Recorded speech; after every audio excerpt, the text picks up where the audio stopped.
Hi guys, ఇవాళ మన ఇంట్లో మండే స్పెషల్ ఏముందో చూద్దాం.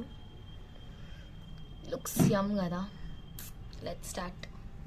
పాపడ్, అన్నం, టమాటా చారు, పెసరపప్పు. యో టుడే ఇట్స్ పెసరపప్పు ఇంకా టమాటా చారు along with papad combination. It's my favourite.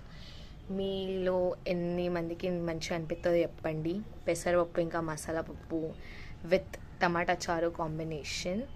So ఇది మన ఇంట్లో ఇవాళ Monday special. And also an update for you all. మన Shravanam series was not so successful due to certain reasons. అందుకే ఇదైతే లాస్ట్ వీడియో అవుతుంది before the new series that we are starting. And it is Navaratri series. Navaratri 9 days, 9 different shots along with something new that we are going to start. అది మీకు తెలుస్తుంది. Till then yes comment చేసి చెప్పండి అలా మీ ఇంట్లో ఏం special. So yeah, like, share and subscribe to our channel.